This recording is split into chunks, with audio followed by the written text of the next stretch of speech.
authority, tie housewife's keys about his waist, and pin bridal jewels upon his breast. The idea was so fundamentally opposed to Norse concepts of masculine honor that Thor's initial response shook the very walls of Asgard. He declared the plan preposterous and swore he would never hear the end of it if word spread that the thunder god had dressed as a woman. The assembled gods watched in tense silence as their mightiest protector wrestled with a challenge that could not be solved through brute force or lightning strikes.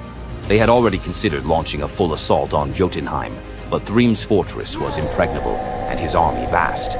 No other choice remained. Thor paced the hall like a caged wolf, his massive fists clenched as he grappled with the impossible choice between his warrior's pride and his duty to protect Asgard. Every instinct in his body rebelled against the idea of abandoning his identity as a fearsome warrior to play the role of a delicate bride. Loki stepped forward with barely contained excitement, volunteering to accompany Thor as his maidservant. The trickster god's eagerness to participate in this elaborate deception revealed his true nature. While Thor struggled with the concept, Loki was already plotting the specifics of costumes, mannerisms, and the lies they would need to maintain throughout their dangerous mission. The transformation began with layers of bridal linen draped over Thor's massive frame. Servants brought forth delicate jewelry, housewife's keys that symbolized domestic authority, and a dainty hood for his head. Finally came the precious necklace of Brisingar. Each item added to the disguise felt like another blow to Thor's warrior identity. When he finally looked at his reflection, the god of thunder saw an unconvincing bride staring back at him. Thor finally accepted the plan because no alternative existed. The unlikely pair prepared to set off for enemy territory, where their deception would face its ultimate test among giants, eager to celebrate their lord's triumph. The great hall of Thrym's fortress buzzed with excitement as giants gathered to witness their lord's marriage to the most beautiful goddess in all the 9 realms.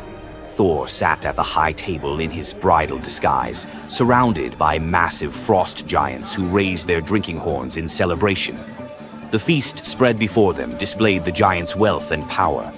Roasted oxen filled enormous platters, fresh salmon gleamed on silver dishes, and barrels of mead stood ready to fuel the night's festivities.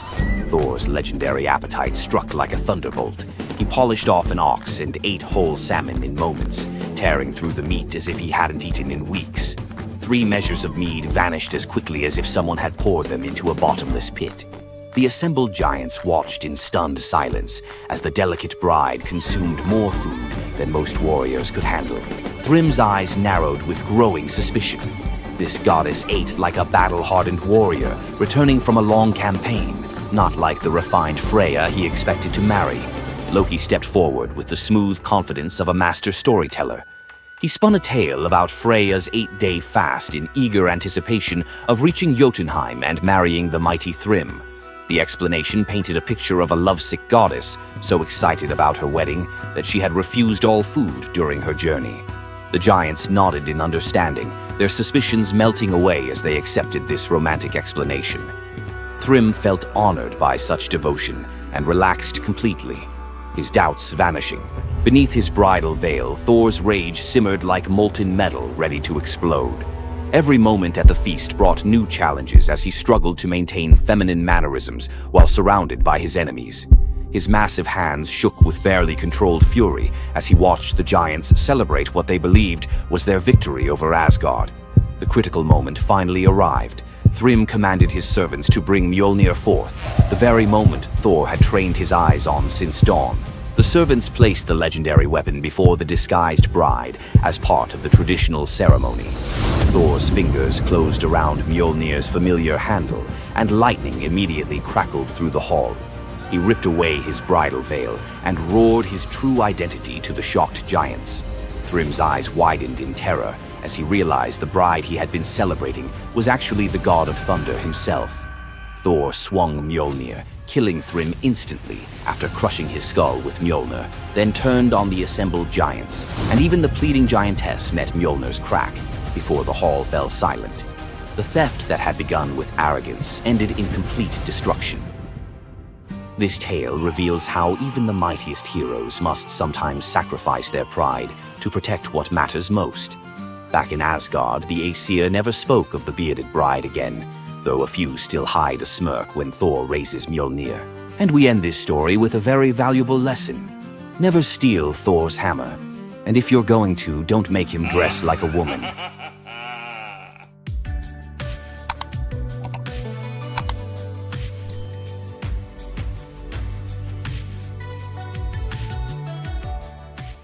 What makes Zeus, the mighty king of the Greek gods, one of the most fascinating figures in mythology? Is it his unparalleled power over the skies, his cunning strategies, or the sheer drama of his endless affairs? While his tales are legendary, there's one story that stands out: the epic battle that earned Zeus his throne, the Titanomachy. This isn't just a story of a god's rise to power, it's a tale of rebellion, alliances, betrayal, and the ultimate struggle between two generations of divine beings. Stay with us as we dive into the myth of the Titanomachy, Zeus's role in overthrowing the Titans, and the secrets that shaped his reign. Before Zeus became the king of the gods, his father, Cronus, ruled the cosmos. Cronus was the youngest of the Titans, a race of primordial deities born of Uranus, the sky, and Gaia, the earth. The Titans were immensely powerful, but also deeply flawed. Cronus had gained power by overthrowing his own father, Uranus, in a brutal act of betrayal. But just as Cronus had betrayed his father, a prophecy loomed over him, warning that one of his own children would overthrow him. To prevent this, Cronus took a horrifying precaution. He swallowed each of his children as they were born, imprisoning them in his stomach for eternity. But Gaia, the ever-watchful mother of the gods, wasn't about to let this happen again. When Rhea, Cronus's wife, gave birth to Zeus, Gaia devised a plan. Rhea tricked Cronus by handing him a stone wrapped in swaddling clothes, which he swallowed, believing it was his newborn son. Meanwhile, Zeus was spirited away to a hidden cave on the island of Crete, where he was raised in secret. Zeus grew up under the care of nymphs and a goat named Amalthea, who nourished him with her milk. As he matured, Zeus learned of his father's tyranny and vowed to free his siblings and challenge Cronus's rule. Zeus couldn't take on Cronus and the Titans alone. He needed allies. His first move was to rescue his siblings trapped inside Cronus. With the help of the goddess Medusa, Zeus tricked Cronus into drinking a potion that caused him to vomit up his children: Hestia, Demeter, Hera, Hades, and Poseidon, fully grown and ready for battle. Now united, the 6 Olympian siblings declared war on Cronus and the Titans. But the Titans were powerful, and the war, known as the Titanomachy, would rage for 10 years with no clear victor. Realizing they needed an advantage, Zeus turned to the most unlikely of allies, the Hecatonchires and the Cyclopes. These were monstrous children of Gaia and Uranus, imprisoned in Tartarus by Cronus out of fear of their immense power. The Hecatonchires had 100 hands and unparalleled strength, while the Cyclopes were master craftsmen. Zeus descended into Tartarus, defeated its terrifying guardians, and freed these imprisoned beings. In gratitude, the Cyclopes forged weapons for Zeus and his brothers. Zeus received the thunderbolt, Poseidon the trident, and Hades a helmet of invisibility.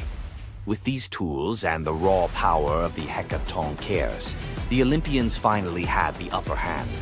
The final clash of the Titanomachy was a cosmic spectacle.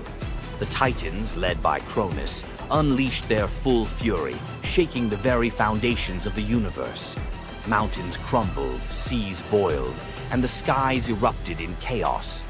But Zeus and his allies were relentless. Zeus hurled his thunderbolts with unerring precision, scorching the battlefield and scattering the Titans' ranks. Poseidon unleashed massive earthquakes, and Hades used his helmet of invisibility to sow confusion among their enemies. The Hecatonchires proved invaluable, hurling massive boulders with their 100 hands, overwhelming the Titans. One by one, the Titans fell, their immense power no match for the combined might of the Olympians and their allies. Cronus was the last to fall. Zeus struck him down with a thunderbolt so powerful that it split the skies. With Cronus's defeat, the Titanomachy was over. With the Titans defeated, Zeus and his siblings faced a choice: what to do with their vanquished foes. In a move both strategic and ruthless, Zeus imprisoned the Titans in Tartarus, deep within the underworld, where they would remain for eternity under the watchful eye of the Hecaton Kyries. Zeus then divided the cosmos with his brothers. He claimed the skies as his domain, Poseidon took the seas, and Hades ruled the underworld. Together they established the rule of the Olympians, with Zeus as their undisputed king. But the Titanomachy left scars. Gaia, enraged by the imprisonment of her Titan children, gave birth to new monstrous beings to challenge Zeus's reign. Among them was Typhon, a creature so fearsome that even the gods trembled before him. Typhon's battle with Zeus is another story for another day, but it serves as a reminder that power in the ancient world was never secure. Zeus's rise to power marked the beginning of a new era, but his reign was anything but peaceful. While he was the king of the gods, his rule was marked by constant challenges, from rebellious mortals to jealous deities and his own unquenchable desire for love and control. Zeus was both a protector and a tyrant, a figure who inspired awe and fear. His thunderbolts were a symbol of justice, but they were also a tool of destruction. He fathered countless children, both mortal and divine, and his many affairs often sparked conflict among the gods. Yet, despite his flaws, Zeus's rule brought stability to a chaotic world. Under his reign, the gods established order, overseeing the realms of humans and maintaining the delicate balance between earth, sea, and sky. The myth of Zeus and the Titanomachy isn't just a tale of war. It's a story about the cycles of power and rebellion. Just as Zeus overthrew Cronus, who had overthrown Uranus, Greek myths suggest that even the mightiest rulers are vulnerable to the forces of change. Zeus's story reminds us that leadership comes with its own set of challenges. It's not just about gaining power, it's about maintaining it, often at great cost. Zeus's rise to power is one of the most thrilling tales in mythology, filled with battles, alliances, and sacrifices. But what do you think? Was Zeus a just ruler, or was he simply another tyrant destined to fall like the Titans before him? Let us know your thoughts in the comments below.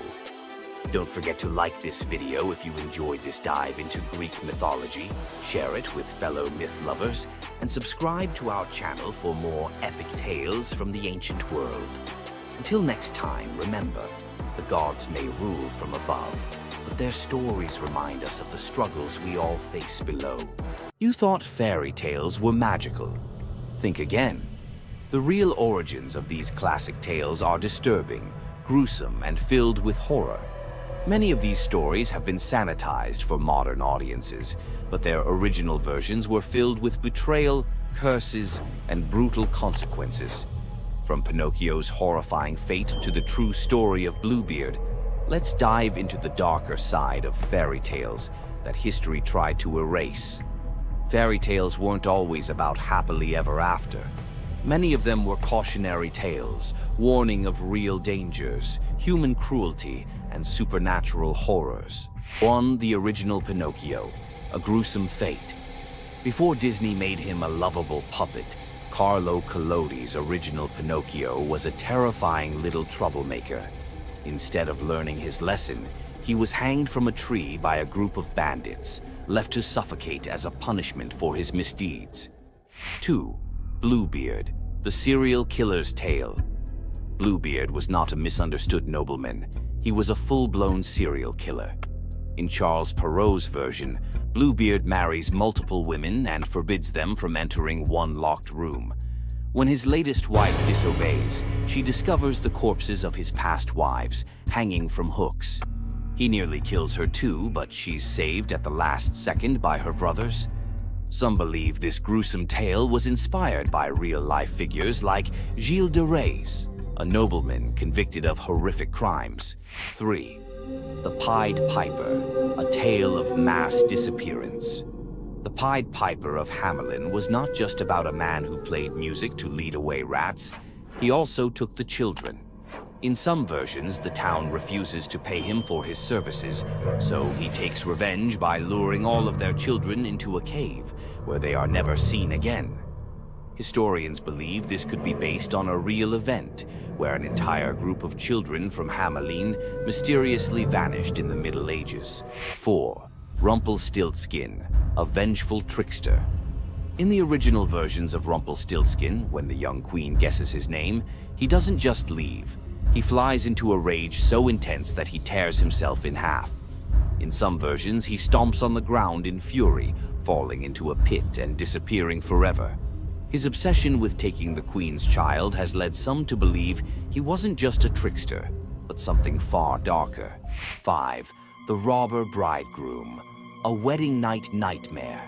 This lesser-known grim tale tells the story of a young woman forced to marry a wealthy man. Suspicious of her husband-to-be, she follows him to his home, only to discover that he and his band of robbers murder and eat women. She watches in horror as they butcher a young girl, cutting her into pieces.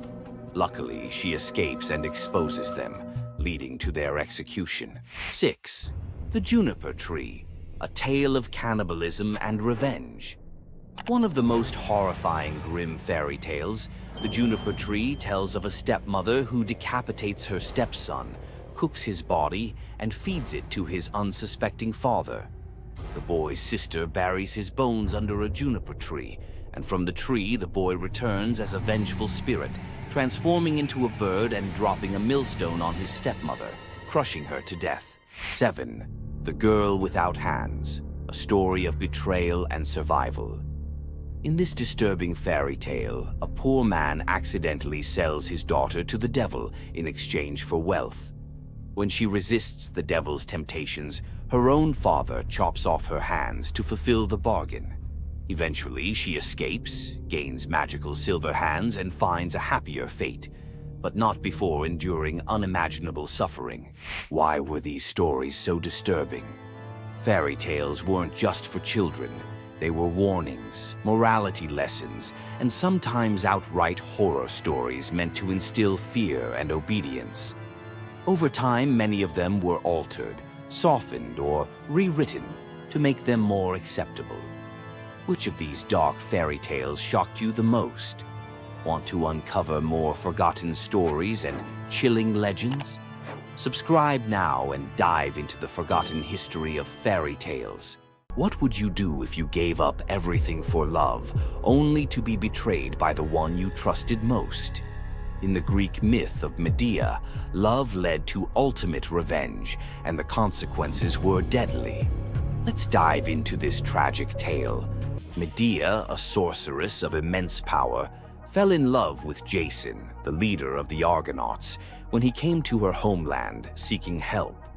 Medea, who was deeply in love with him, used her magic to aid him in his quest for the Golden Fleece. She betrayed her own family, murdered her brother, and helped Jason achieve his goal, all out of love for him. Once Jason had the fleece, Medea fled with him to Greece, where they started a life together. But as time went on, Jason's love for Medea faded. He decided to marry Glauce, the daughter of Creon, the king of Corinth, in an effort to secure a more powerful position. Medea, heartbroken and furious at the betrayal, decided to exact her revenge. She used her powers to craft a poison so deadly that it would burn Glauce alive when she put on a beautiful dress that Medea had sent her as a gift. But Medea didn't stop there. In her grief and rage, she murdered her own children, Jason's children, to ensure he would suffer the most for his betrayal. The pain of losing everything she loved was unbearable, and Medea, having left nothing behind but destruction, fled to Athens, leaving Jason to wallow in his sorrow and regret. Medea's story is a tragic reminder of the destructive power of betrayal and the extreme lengths to which love can drive someone. Sometimes love is not only blind, but it can also lead to devastation and vengeance. Does Medea's vengeance leave you thinking about the darkest side of love? Subscribe for more ancient Greek myths filled with twists, power, and passion. Ever wondered what it would be like to walk through the ancient world and encounter mythical creatures from Greek mythology? Get ready to meet the beasts that shaped legends. In Greek mythology, creatures were more than just beasts. They were symbols of the forces of nature, God's will, and humanity's struggle with the unknown. From the terrifying Minotaur lurking in the labyrinth to the mesmerizing sirens luring sailors to their doom, these creatures were as captivating as they were dangerous. The mighty Hydra, with its multiple heads that regrew each time they were cut off, was a symbol of unstoppable power. The Cerberus, the three-headed dog guarding the gates of the underworld, represented the barrier between life and death. But not all mythical creatures were monsters. The graceful Pegasus, a winged horse born from the blood of Medusa, symbolizes freedom and the pursuit of the heavens. These creatures still live on in our stories, haunting the shadows of ancient Greece and whispering through the winds of time. Which Greek mythological creature fascinates you the most? Share your thoughts and don't forget to subscribe for more legendary tales from Greek mythology. Imagine being one of the greatest hunters in the world, known for your unmatched speed and skill. But despite all your abilities, your destiny is determined by a simple golden apple. Let me tell you the tragic tale of Atalanta, the huntress who couldn't escape her fate. Atalanta was abandoned at birth by her father, Zeus, who didn't want a daughter. Left to die in the wilderness, she was raised by a she-bear, learning to hunt and survive. As she grew, Atalanta became a legendary warrior, her skills in hunting unmatched. But no matter how great she became, she could never escape one thing: her prophecy. A prophecy foretold that Atalanta would only marry a man who could outrun her in a race. As the years went by, many suitors came, eager to win her hand. But Atalanta, fiercely independent, defeated them all. Her speed was unbeatable, and no man could match her skill. Then came Meleager, a brave hero who had heard of Atalanta's strength and beauty. Unlike the others, he didn't boast about his abilities.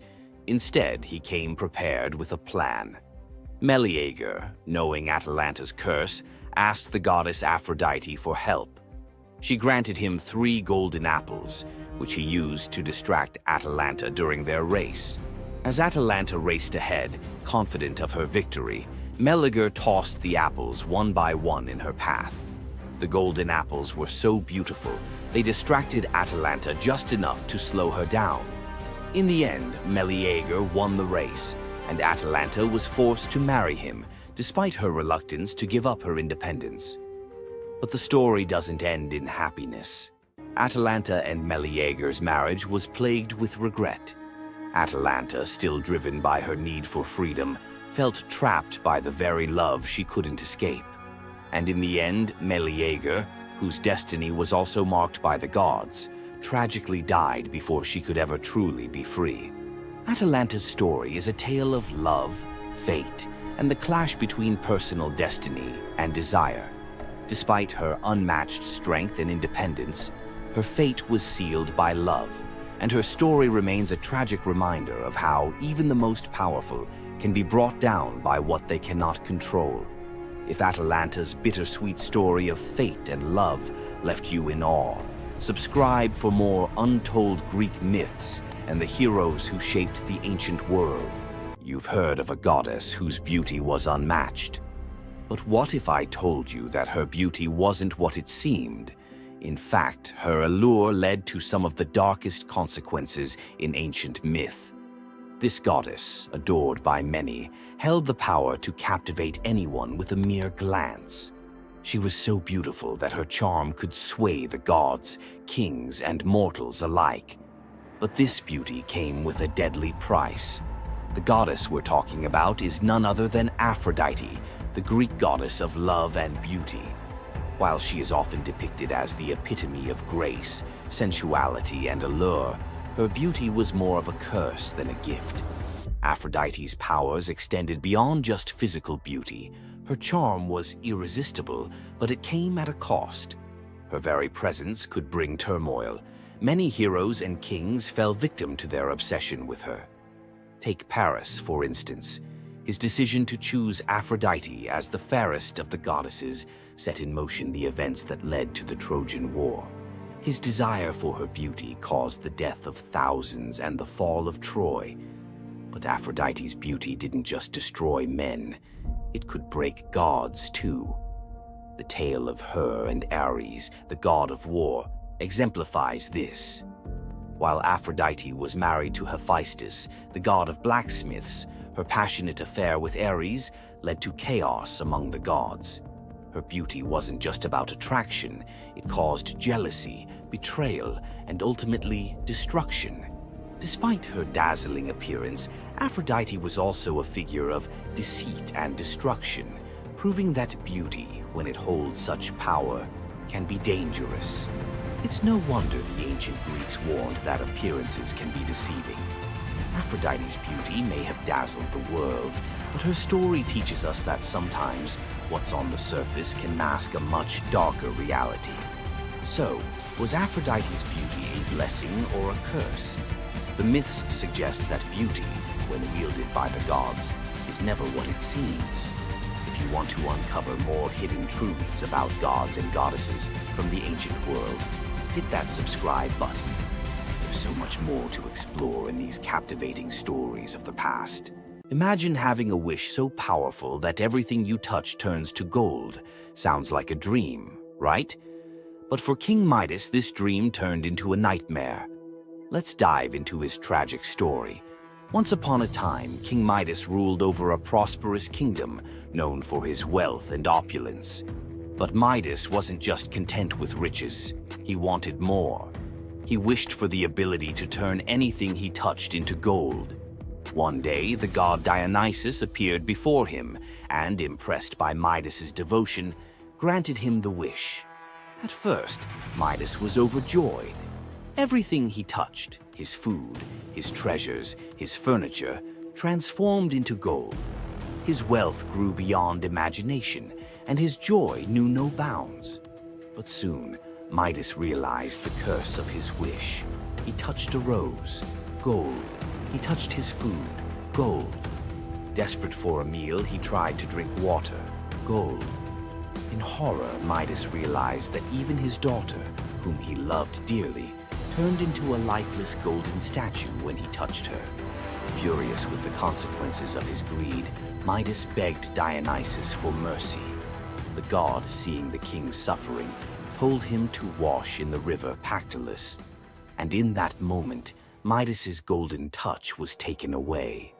The river's waters, now imbued with Midas's curse, carried gold downstream, forever tainting the land. King Midas's story is a reminder that greed often blinds us to the consequences of our desires. His once prized gift became his greatest curse, teaching us that not all treasures are worth the price. If King Midas's tale of power and greed left you thinking, make sure to subscribe for more epic Greek myths and their timeless lessons. Stay tuned for more stories of fate, love, and the gods' wrath. Imagine a woman so terrifying that a single glance from her could turn anyone into stone. Medusa, a name that echoes through history as a monster, a villain, and a symbol of pure horror. But what if everything you thought you knew about her was wrong? Medusa wasn't always a monster. Her story is one of betrayal, injustice, and a curse she never deserved. She wasn't born a villain. She was made into one by the gods themselves. But even as a victim, she found a way to turn her tragedy into power. Today, we'll unravel the myth of Medusa and discover the deeper truth behind her story. From her tragic origins to her transformation into a feared Gorgon, to her epic confrontation with Perseus. This is the tale of Medusa like you've never heard it before. Long before the snakes, before the curse, Medusa was a mortal woman of extraordinary beauty. She wasn't born a monster. She was born human, the daughter of the sea gods, Phorcys and Ceto. While her sisters, Stheno and Euryale, were immortal Gorgons, Medusa stood apart as the only mortal among them. But it wasn't her mortality that set her apart. It was her beauty. Medusa's golden hair, radiant complexion, and striking eyes captured the attention of everyone, even the gods. She served as a priestess in the temple of Athena, goddess of wisdom and war, vowing to remain pure and devoted to the goddess. This is where her life took a tragic turn. According to the myth, Poseidon, the god of the sea, became infatuated with Medusa. Overcome by desire, he pursued her relentlessly, and one fateful day he cornered her in Athena's temple. Medusa, defenseless, could not escape his wrath.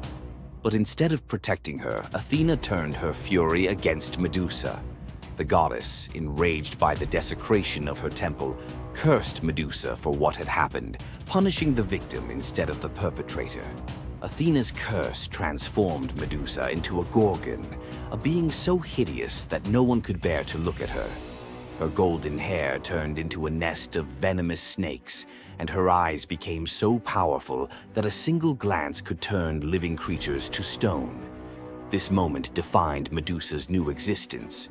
Once revered for her beauty, she was now feared and hunted as a monster. But beneath the horror of her transformation lay a deeper question. Was Medusa truly cursed, or had she been given a weapon